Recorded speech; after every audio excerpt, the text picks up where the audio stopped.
Okay, day five, admin of code using SQL is done. This one was pretty quick today for me. The problem was fun. It gives you a set of coordinates which make up a line, and you want to just figure out for part one, the number of lines, horizontal or vertical lines that intersect. So when I looked at this, the first thing I thought of was geometry, and with geometry, I wanted to use PostgIS. So here's my answer. Uh, I bring in the inputs in this raw format, so they're given to you in this format of, X, Y, and then an arrow, and then X, Y. And so I actually just bring them in raw. So points one is going to be X comma Y, the arrow, and then points two, because one of my rules is that I just bring in the inputs without modification from the website. So I bring them in. And then the first thing I do, of course, is try to get these into a usable format. So to be able to do geometry on them, I want to be able to have points and lines, like not text XY, but real point types and line types. So that's what I do. So you can see our input format here is pretty raw. I'm using PostgIS, so to make a point, you could just do st make point and then 2 points, so 1, 1, for example, and that is a point type. You can see it's a point type by doing as text. And yeah, it's a point representing 1, 1. So I want to turn all of these into points, and then using 2 points, you could then make a line. So to convert them into points, I just select from the inputs using this lateral join that I've done a few days in a row now. I split the first point and the second point by a comma to get the 2 points, and then I call make point, converting the first part of the point to the ints, second part to an int, and the second point and doing the same thing. And the result is I get a set of points. So this would be x1, y1, and x2, y2. Now that I have those 2 points, I want to make a line. So making a line is done with the stMakeLine function. So just to show an example of what this looks like, if I give it 2 points, let's say a point starting at 0, 9, and a point ending at 9, 0, then this makes a line. That doesn't look very line-like, but if we add as text to this, then we could see that it's a line string from 0 to 9 to 9, 0. So what I want to do is take all of these points that I made and combine them to make a set of lines. Okay, so here's my query. The first part is what I showed you already, where we're taking our input and making points.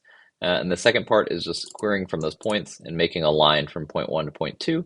And then if I query that out and putting as text to make it more readable, you could see that we now have from our inputs 10 lines, and we're now ready to go in a format that we could really work with here. And so the next thing I want to do is, now that I have a set of lines, I want to figure out all the points that make up that line. And so we could use PostGIS for this to make this really easy. If I select from the lines and then use this lateral again, I could actually get all the points on that line. So the way to do that is to call this Segmentize function. So given a line, this creates a set of points every n distance apart, where n is 1 here. So the second parameter could be used to create a line every 3 units apart, 4 units apart. Because the problem is making us look at only horizontal and vertical, the distance will always be exactly 1. So if I segment the line into points of exactly 1, then I get all points on that line. I forgot what type this returns, but you have to call dump points in order to actually get all the individual points out of it.